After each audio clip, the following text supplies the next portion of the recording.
All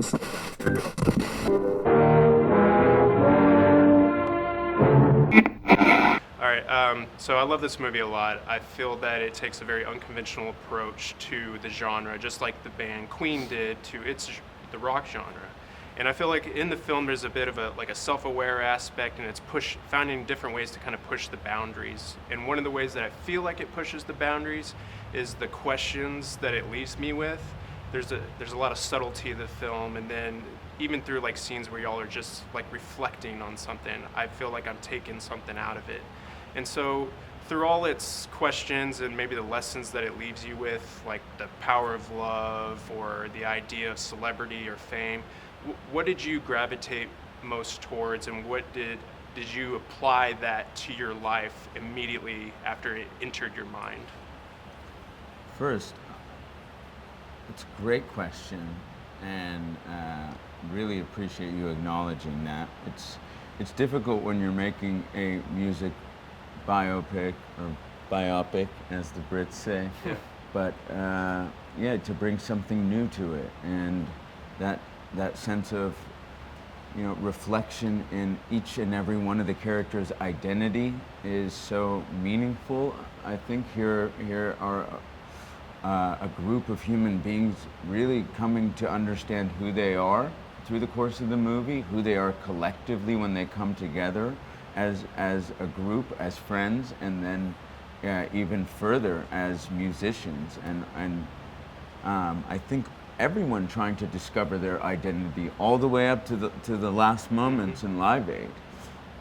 So for me personally, playing Freddie Mercury, it was this idea that someone so magnificent and almost godlike could come out of someone who was essentially had this struggle to identify himself, this conflict of understanding who he was, and writing that down on paper, basically writing down the essence of his soul in lyrics as a kid that would eventually evolve into some exceptional songs where he could invite that voice inside of him to sing so loudly to everyone at the back of the crowd and speak in a way that he might not have otherwise been able to if he didn't have that voice. The movie takes place over about a 17, 18-year period. And I think one of the things that the movie sort of explores is how these relationships that really matter in Freddie Mercury's life last no matter what happens to him, right? No matter how famous he gets or where he goes in the world, or what occupies his time at any given moment, or what he's struggling with. It always comes back to this idea of family, whether it's the actual family that he had, or it's the family that he chose with his bandmates, or with a woman who stuck by him through thick and thin. And so it's a nice thing that I've always sort of thought about, like as I you reflect back on your own life, where you say, who really matters, who's going to be there for you at your lowest moment and your highest moment, and that relationship doesn't change.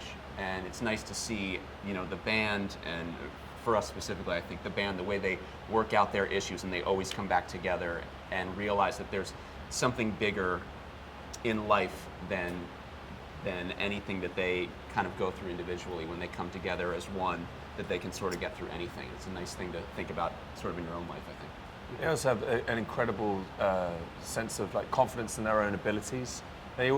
Brian always talked about, even from the very early days when they were struggling to find the right record deal or the right managers and all that kind of thing, they never doubted their talent and their ability.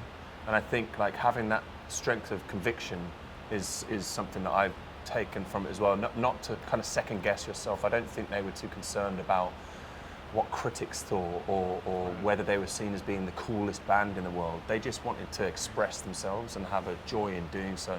And that's, as actors as well, you can be drawn into that world of doubting yourself and second guessing. And I think it's a good lesson to take from doing this film, of just backing yourself. Yeah. See, I was taking a lot of notes when I was watching the film, just because there's so many scenes. Like, for instance, there's a scene where Freddie is at the farmhouse and he's writing lyrics in his room, and he cries and says, "That's good." Like, just to have that ability to just be proud of yourself. Like, I've just moved so much through life that I don't even take a second to really just be like, I did good work. That's great. And then there's another scene that it was probably the best scene to me, and it's with Jim Hutton, and Freddie talks about wanting to find distractions for the in-between moments. And I wonder how much you guys, through your career, from doing movie to movie or project to project, whatever you're doing, do you feel that you kind of relate to that statement, that you feel most comfortable when you're on stage or when you're performing? I'll say, let me lead this by saying, Joe and I have known each other for quite a long time. We did a project called The Pacific. Have we told you about that? Yeah, We we should worked talk together about once. this. about You a never decade mentioned ago. it. Yeah. We talk about this quite a bit. As you can imagine, we've been. Sure. Great show. Yeah. Man. It's amazing. They made me poor watch guy. it. They made me watch it. Twice. So we were actually traveling here yesterday and talking about the experience of that, and I could just feel the evolution of us maybe being more comfortable in our own skin. I can say that about myself, and appreciating things other than acting more and more as I've got older.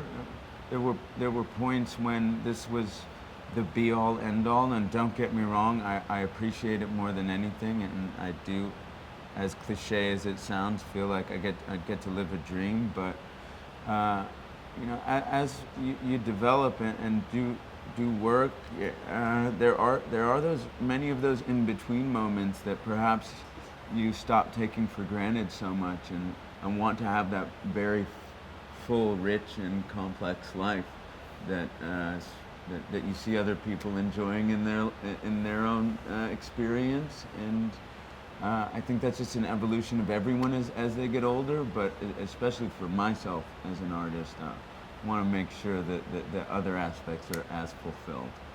We have a quite nomadic lifestyle as actors. You go from one job to the next, and you have to fall in love with that job, and then you have to let go and say goodbye to people for a short amount of time. So it's very much those in-between times that you're talking about in that Jim Hutton scene, which is an amazing scene.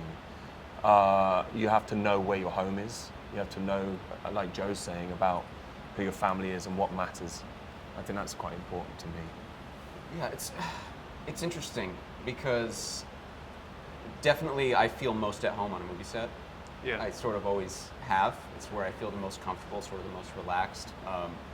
And so I definitely feel like I understand that phrase, or like, that feeling. Because as an actor, it can get a little frustrating when you're waiting for the phone to ring, or when you're like sort of like, it's these highs and lows, right? And yeah, I just feel like it makes you want to be like creative in other ways, or like find a way to like, I don't know, write, or like just get that like pent up like creativity out in some way. And that is sort of the struggle as an actor, I think, when you're not working. It's sort of an odd feeling. Unless you experience it, I think it's hard to really understand it, because there's not that stability. There's not that sort of thing, that routine, and that's the excitement of it, but it's also like the anxiety of it as well. Sure. Well, I have a lot of things I would love to ask you, but I really appreciate your time, and love the film again. Oh, Thank great you. interview, Thanks for man. your Thank questions. you. Yeah, Appreciate it. excellent You did questions. good work. Oh, thank you.